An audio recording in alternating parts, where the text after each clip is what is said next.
Buenos días y bienvenidos a esta jornada del día de hoy. Aquí estamos para cumplir con nuestro compromiso a esta hora, geopolítica, con el compromiso de ver los temas más importantes durante esta hora de este jueves. Estamos a 16 del mes de septiembre. Buenos días, Leandro. Buenos días, Nelson. Buenos días a todos los amigos televidentes de Geopolítica, a los que nos siguen en República Dominicana y a los que nos dan seguimiento desde cualquier parte del mundo, que es mucha la persona que hace reporte de su sintonía con Geopolítica en diferentes horarios. Así que en este día, que es 16, como decía, del mes de septiembre, ya en el final de los breves de año, y que esperando que las temperaturas vayan bajando poco a poco, mientras la temperatura política sigue en aumento, provocada por la Operación Falcón, que en el día de ayer ya fue firmada ya la extradición para uno de los dos principales extraditables dentro del grupo Falcón, mientras la Procuraduría General de la República, el Ministerio Público, somete ante la Suprema Corte de Justicia la solicitud de inclusión en el expediente de Falcón a 3 legisladores de la República Dominicana, es decir, 2 legisladores y una legisladora. Bueno, a esta hora, 8 y 6 de la mañana, 26 grados de temperatura, llegaríamos a 31 grados en el curso del día, así que 21. bastante soleado, llegaríamos, dice el satélite, bastante soleado en la mañana de hoy, pero va a ser caluroso. Como siempre, ¿verdad? No hay nada raro ahí. Bueno, eso es un ingrediente que no es tan nuevo, porque ya se había mencionado por lo menos a los 2 legisladores. La legisladora no había sido tan batido su nombre, pero sí el diputado Nelson Marmolejos de Santiago, del PRM por Santiago, el diputado Héctor Darío Félix del PRD por Pedernales, mi pueblo Oviedo, y la diputada Faustina Guerrero Cabrera del PRM por el Ceibo. Son los 3, aunque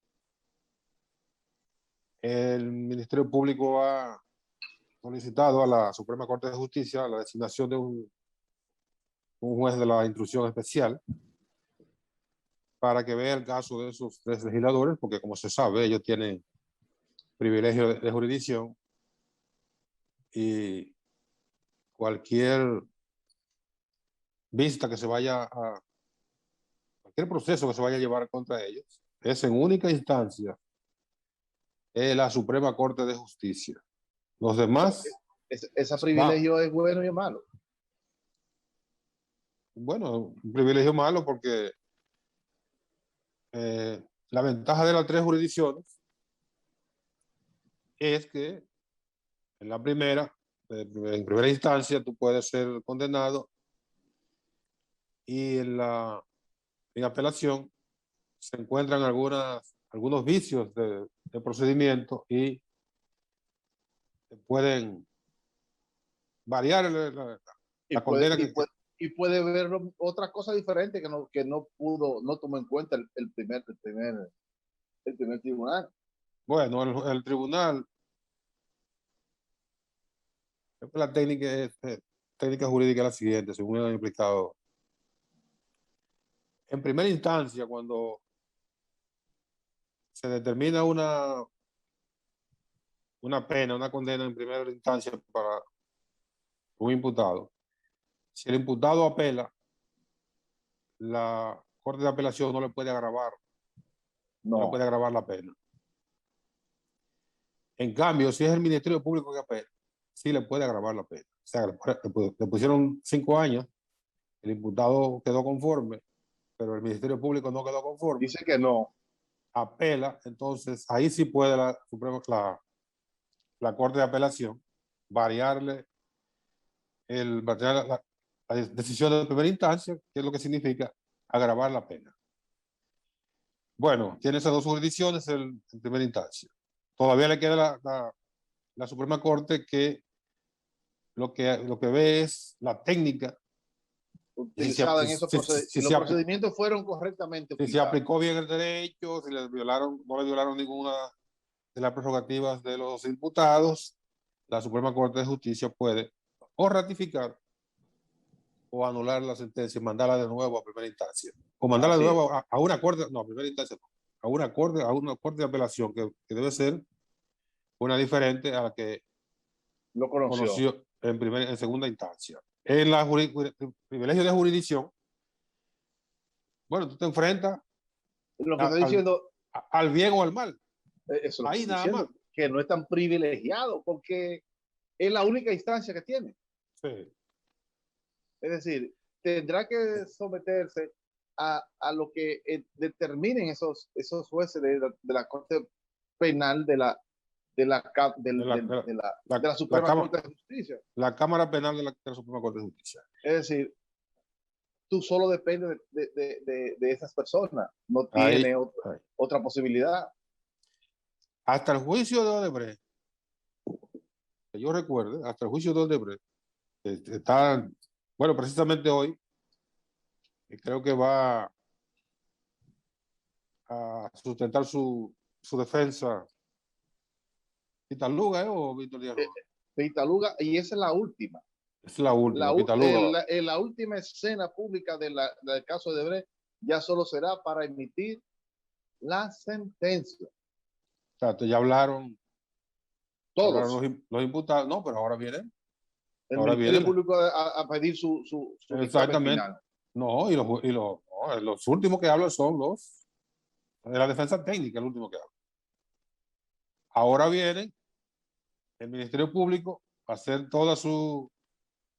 a sustentar toda su acusación, y luego les corresponde a la defensa técnica, que son los últimos que cierran, planteando lo que se llama la conclusión de cada uno de ellos. Sí, las conclusiones, exactamente eso es lo que vio. Ya el Ministerio Público lo que va a ratificar lo que ya dijo. Bueno, pero tiene un turno que puede coger 5 o 6 días, una semana, 2 semanas, o un mes. Ya esto terminó. Ya hay que concluir final. Está en la recta final, pero el Ministerio Público se puede explayar todo lo que quiera. Y lo mismo que la defensa técnica. No se van a coger un mes, obviamente en un mes no. Te digo, es una exageración. Pero hasta este momento de Odebrecht, este juicio de Odebrecht, que ya va para 4 años,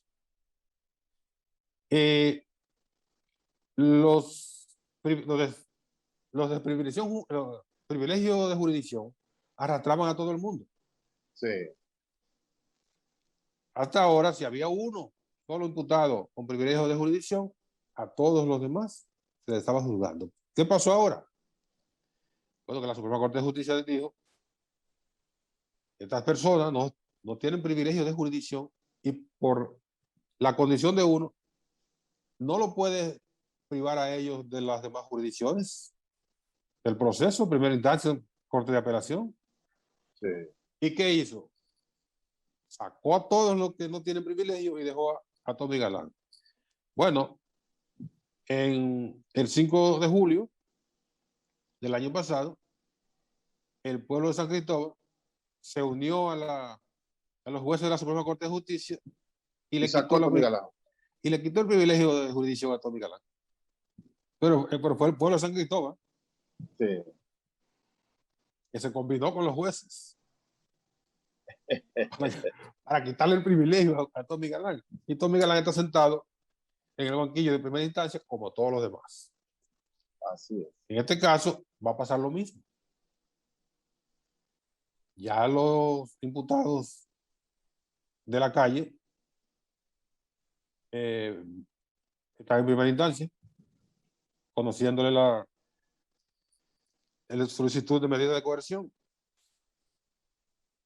Y si le van a solicitar medida de coerción a los 3 diputados, ya vimos que la Suprema Corte de Justicia ha sido apoderada de una solicitud de la Procuraduría General de la República para que designe a ese juez de la instrucción especial.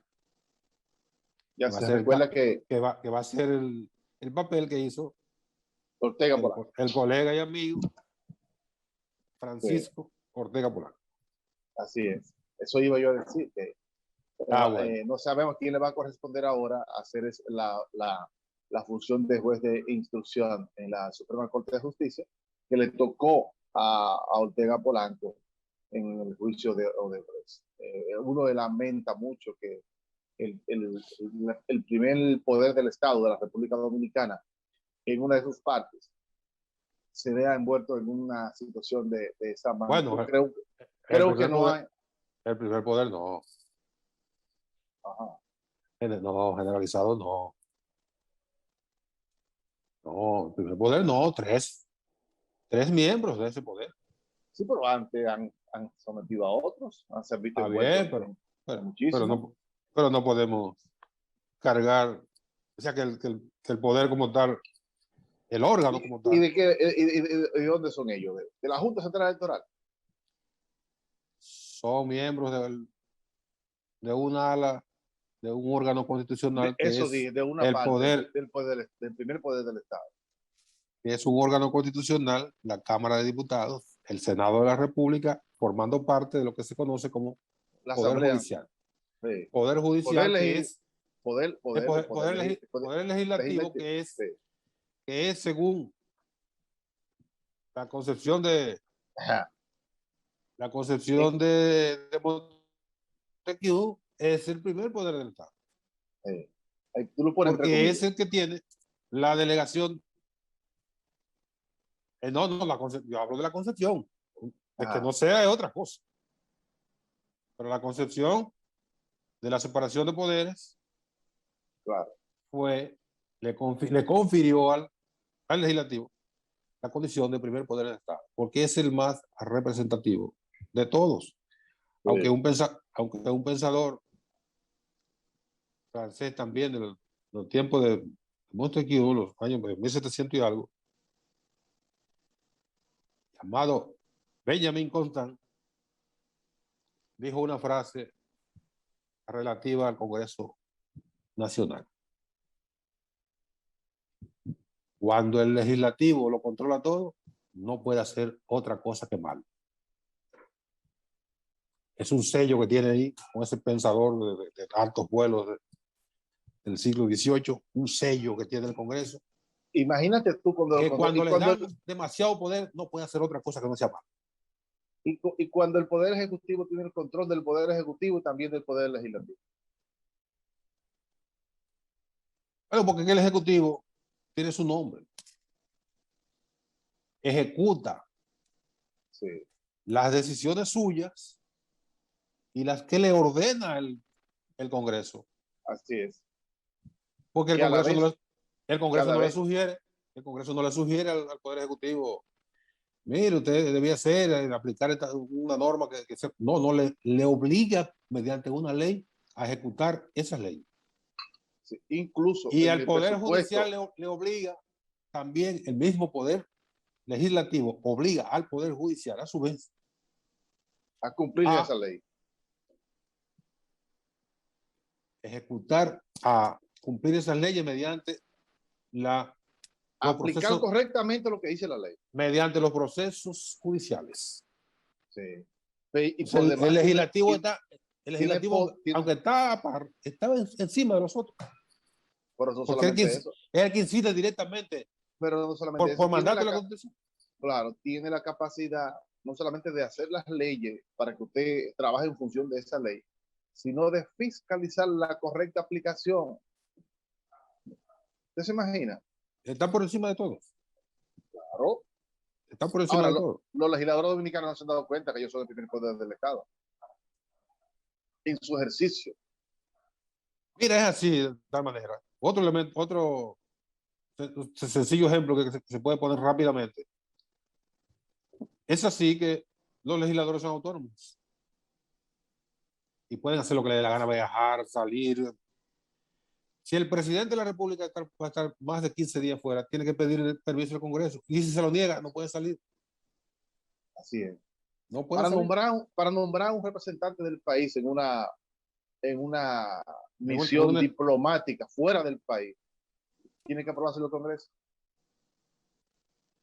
Y en otros lugares, como es en Estados Unidos, por ejemplo, y ahora también en Perú, hace un tiempo de la Constitución del 1980 y tanto del Perú, tiene que ratificarlo el Congreso a los ministros. Si no los ratifica el Congreso, no tienen vigencia.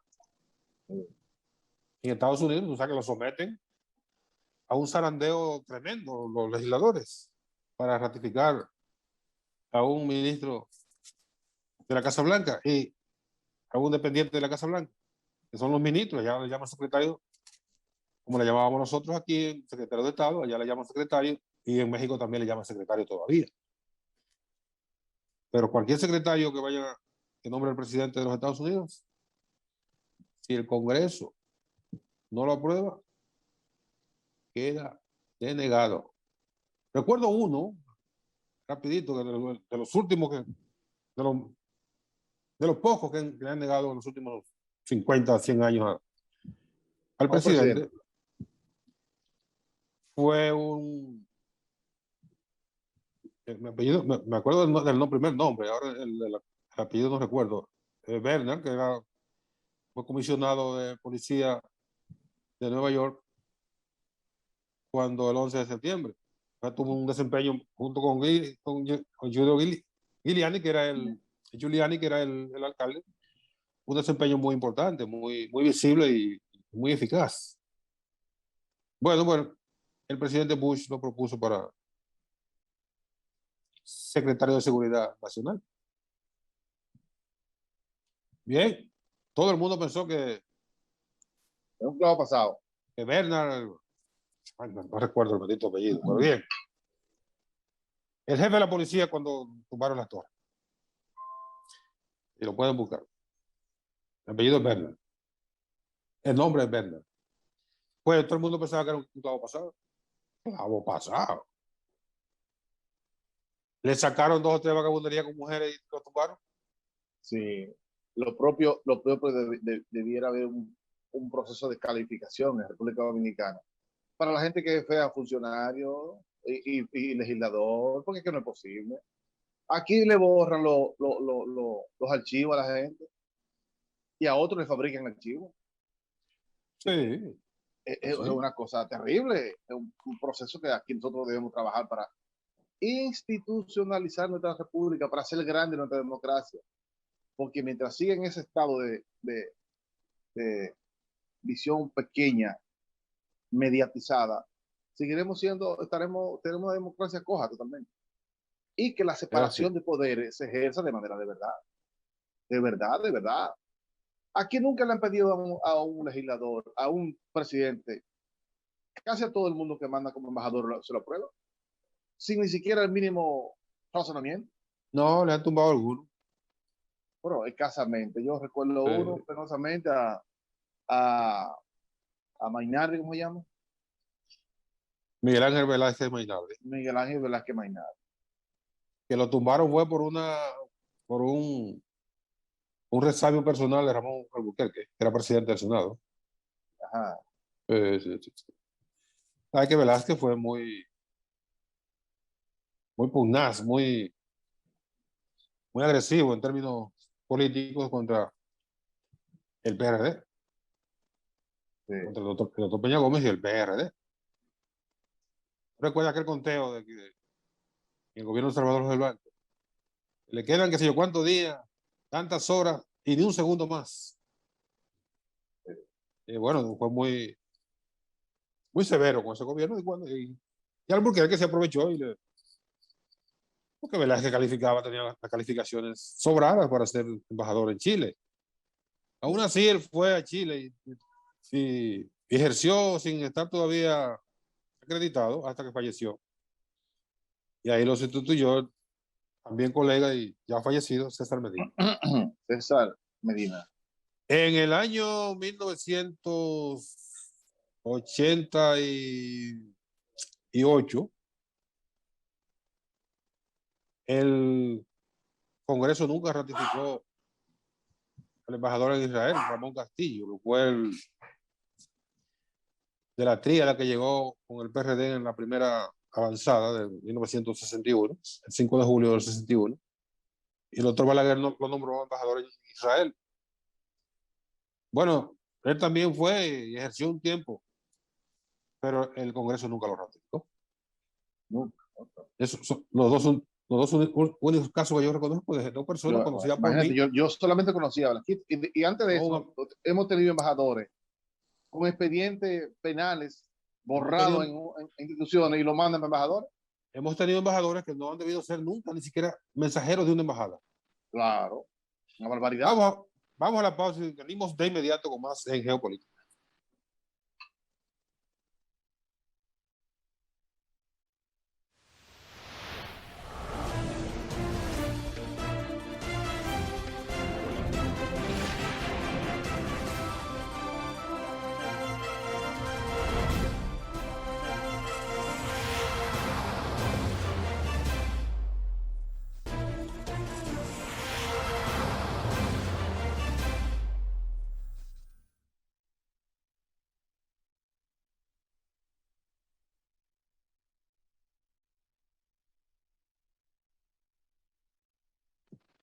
Bien, seguimos en Geopolítica de este día.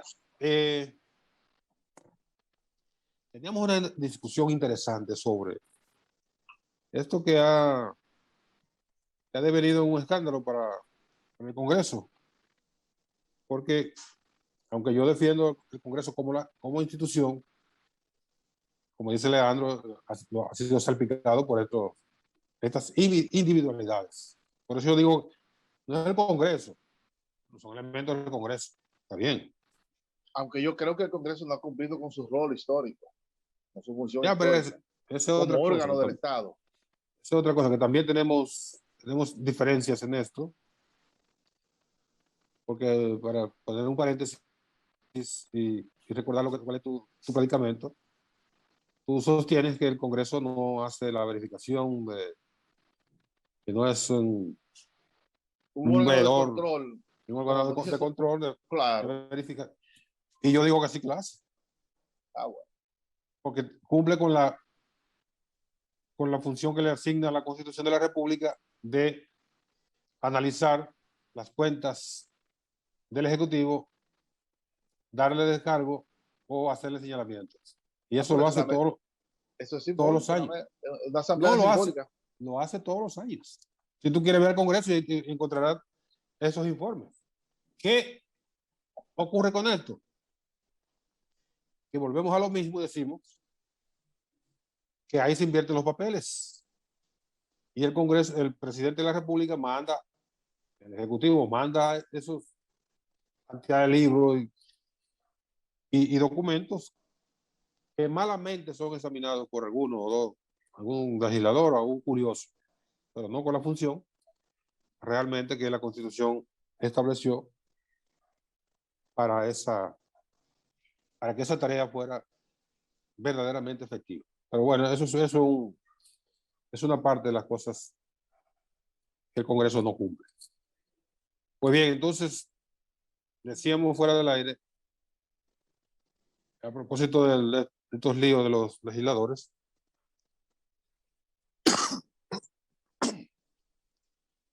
perdón, que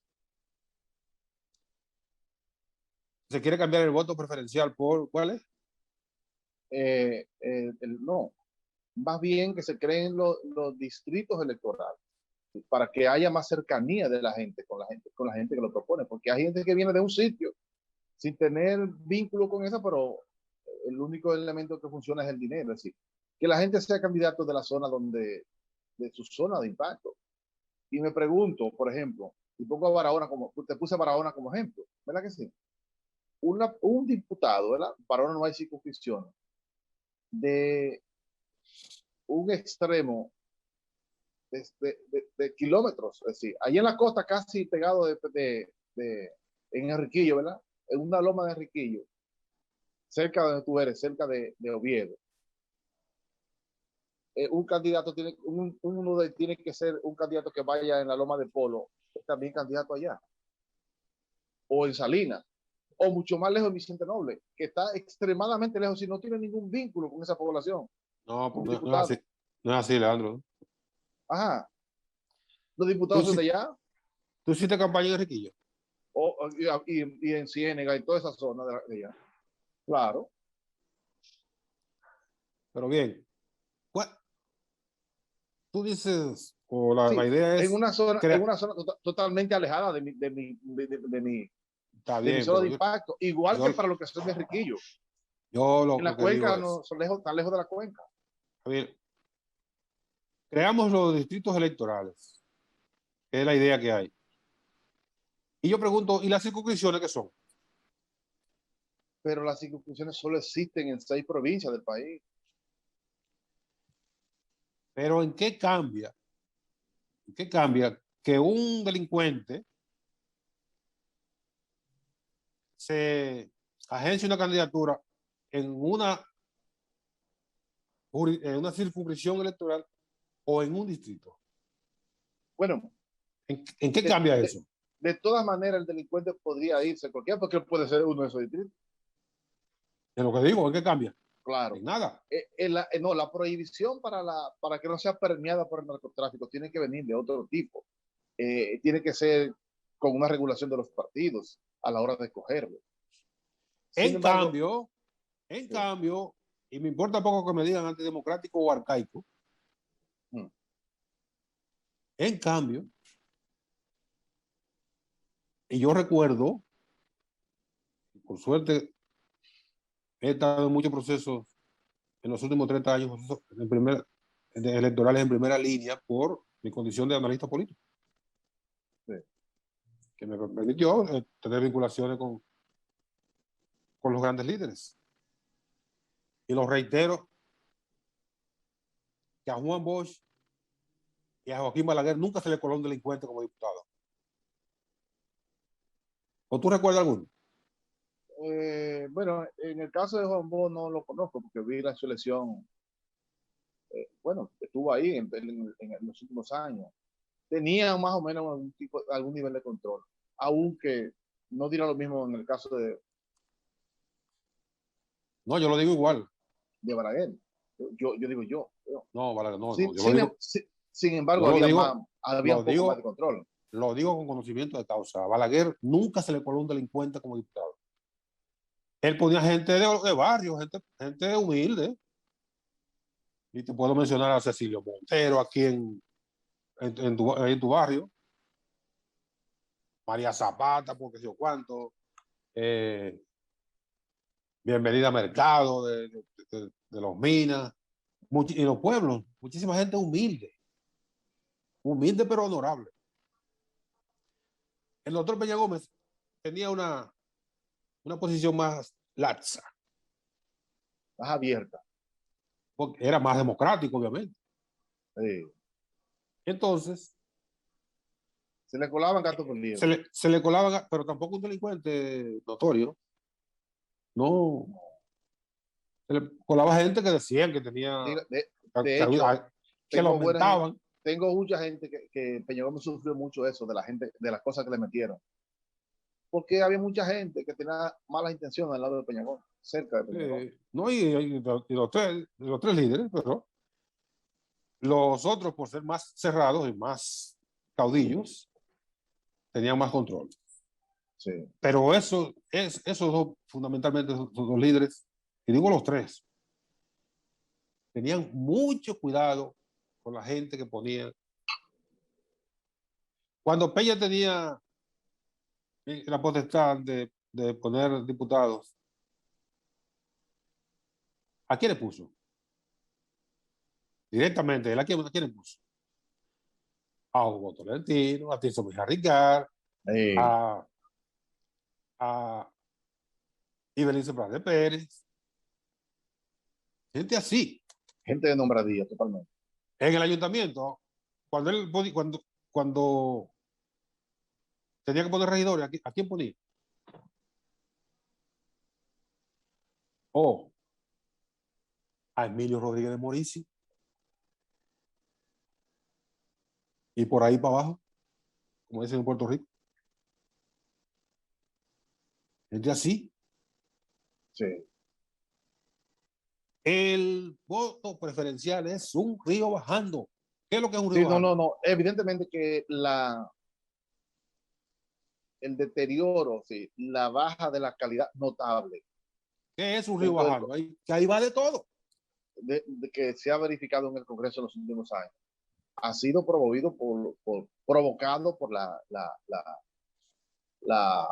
esta llamada voto preferencial, que por demás lo que crea es una guerra interna entre los propios partidos. Primero una Que, guerra interna en la pre-campaña. sí, que gana el que tiene más dinero, que comienza Encarnizada lucha. comprando a los dirigentes.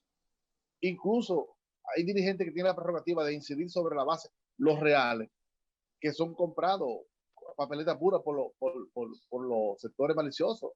Una encarnizada lucha en Sí, la contienda interna para ser candidato. Y entonces matarse entre ellos mismos, los miembros de un sí. mismo partido, para conseguir un curul. Pero peor aún eso. La gran lucha que se da y muchos legisladores, muchos aspirantes ganan las elecciones en la junta municipal. Pero pues es un elemento adicional. Adicional. Sí, pues es un conjunto, pero es un elemento adicional. Ya, bueno, vamos a decir, es el último eslabón de una cadena de malicia. Así es, así es. Tú nunca sabes a ciencia cierta cuál es el que va a salir diputado. Ahí, mucho hay arreglo entre partidos, entre candidatos, entre delegados y amigos internos. Y ahí deciden a quién le ponen. Lo que salió de ahí Sí. ya salió. Ahora increíble, ¿eh? Hasta partidos contrarios se ponen de acuerdo. Oigan lo siguiente, antes de la pausa. No, vamos a la pausa, porque voy a venir con eso que tú dijiste, que lo que salió de ahí se quedó. Claro. Y no es así. Y te voy a mencionar por qué un caso reciente, que no sé por qué no lo han batido mucho. Pero te voy a poner un caso que acaba de ocurrir, para que veas que no es así. Está Vamos a la bien. pausa y venimos en inmediato.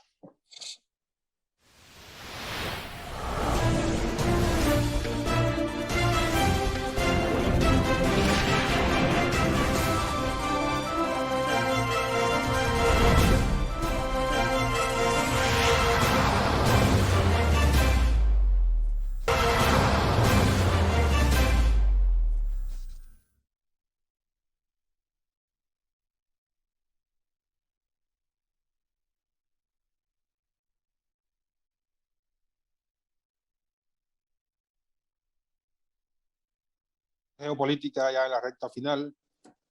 Rápidamente, porque tenemos que hablar en el último segmento de la reunión de ayer del diálogo nacional. Pero rápidamente le digo a Leandro, le digo a ustedes, que no es amores televidentes, que lo que ocurre en la Junta con las posiciones electivas no es definitivo, así como dice Leandro. Recientemente el Tribunal Constitucional emitió una sentencia que anuló una disposición del Tribunal Superior Electoral, que una disputa que había entre dos candidatos a regidores del distrito por el PRM. Uno de ellos, el que fue asignado finalmente el asiento en la sala capitular, que tomó posesión y está ejerciendo, por lo menos hasta esta decisión, había sido electo y el contrincante interno de su partido alegó que había votos de más. En un colegio, se verificó que habiendo 400 y pico de electores, ese candidato tuvo 800 votos. La Junta del Distrito varió eso porque es un asunto totalmente ilógico que solo podía ocurrir en la primaria del PLD, en los municipios donde Gonzalo arrasó en la madrugada del 7 de agosto, El 6. del 7 de octubre. No del 7, porque fue la madrugada. Ok, sí. Del 7 de octubre. Solamente había ocurrido eso. Oye, podía ocurrir en ese manejo tan turbio que hubo en esa convención, en esa primaria. Entonces, el tribunal ordenó a la Junta Central Electoral restituir al candidato regidor litigante y despojar al que ya está ejerciendo como tal en el ayuntamiento del Distrito Nacional. O sea que ahora hay un ordenamiento que si usted es afectado, litigue su caso hasta el final. Ese es un caso. ¿Tú sabes cuántos casos fueron al Tribunal Superior Electoral? ¿Cuánto? Cientos, para no decirte miles de casos. Ajá. Cientos y cientos largos. Y y eso se resiste por un plumazo. Estos 100 descartadas, esas 100 resoluciones, las otras 100 en sí. De un caso que tú pones como ejemplo, lo que hace que me da la razón. Porque al Tribunal Superior Electoral llegaron cientos de requerimientos para que pero pudieron documentarlo. De violaciones. Documentado. Pero además, ese no es el hecho. El hecho es que las juntas municipales son espacios donde se vulneran todos los derechos de todos los candidatos. Se vulneran de manera aviesa. Y se convierte en un verdadero mercado. Yo no digo lo contrario. Yo lo que estoy diciendo es que la persona puede alegar, puede hacer valer sus alegatos. No le quita ese derecho, pero el Tribunal Constitucional. Superior de la primera. Pero si, como tú dices, fueron 60 casos o que sé cuántos casos al Tribunal Superior Electoral y solo, yo recuerdo, solo cambió 3 legisladores que ya estaban instalados también. Sí, uno de Barahona, por ejemplo. Iban a tomar posesión ya con su traje blanco y le dijeron, no es usted, a veces que usted no va. Sí. Claro. Pero la gente pues tiene que hacer valer sus derechos ante los órganos. En el caso de Barahona fue al revés. Le camotearon el derecho a uno para dárselo a otro. Y no valió, y lo validó el Tribunal Superior Electoral, que fue lo que al final provocó la malquerencia entre incluso el PLD con el actual presidente de la Junta. Es uno de los argumentos fundamentales. 2 diputados, uno de San Cristóbal y uno en Barahona. No, la malquerencia del PLD con todo el Tribunal Superior Electoral no viene por eso. Yo dije, ese es uno de los elementos. Uno de José, exacto. Uno de los elementos. Que fue muy marcado eso, muy marcado. El PLD la tenía cogida con ese tribunal porque no le sirvió de sello conmigo. A todas sus travesuras. Ya. A todas sus travesuras. Bueno, ayer el presidente de la República, como se había avisado, participó en la segunda reunión del diálogo nacional y allí presentó la que va a ser su propuesta para la reforma constitucional. No es un asunto como punto fundamental, es un punto para la discusión. Hay muchas cosas ahí que son cosméticas. Por ejemplo, eso de cambiarle el nombre al Procurador General de la República por Fiscal General, eso es de simple denominación. Eso eso ni va ni viene, eso no tiene ni fu ni fa. Porque en muchísimos sitios hay Fiscal General, pero en otros también hay Procurador General. En Estados Unidos, Procurador General o Secretario de Justicia. En México es Procurador General. En muchísimos sitios hay Procurador General, en otros son Procurador Fiscal General de la Nación o Fiscal General. Eso es cosmético. Lo de sacar a ese procurador, ese funcionario del Consejo de la Magistratura, había sido no ha sido un reclamo que se ha formulado durante un tiempo porque ya el Ejecutivo está representado por el presidente de la República. Aunque se pudiera decir que también fue el argumento en su momento para establecer que el Ejecutivo que se pusiera al procurador, que los demás poderes tienen 2 miembros y el Ejecutivo un solo miembro, que es el presidente de la República, que preside el Consejo. Pero esta reforma de ahora que plantea el presidente Luis Abinader vuelve a la posición anterior de que no estaba el Procurador General de la República.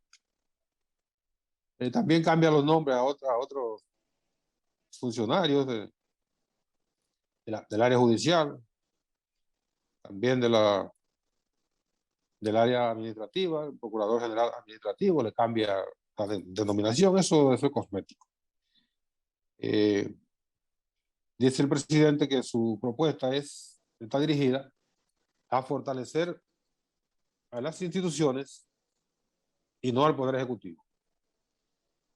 Por el contrario, se está quitando algunas prerrogativas, como eso de quedar solo en el Consejo de la Magistratura, pero es un voto de calidad. Aunque no habría empate, porque si son 7, nunca habría empate. Eso de voto de calidad funciona cuando hay, ahora que son 8. Si hay un empate, el presidente desempata votando 2 veces. Es una regla parlamentaria mundial y tradicional. Esto de la reforma constitucional dejaba ahí la duda de la viabilidad, porque, y no está exento todavía de eso, de que se tocara el tema de la reelección presidencial, que tenía que ver también directamente ya con la posibilidad de rehabilitación de Danilo Medina. El presidente ha sido muy enfático en eso, de que no va a permitir, que no va a propiciar que se toque el artículo 124 de la Constitución, y en su propuesta de ayer lo deja establecido. No se menciona para nada esa posibilidad. Aunque es una idea.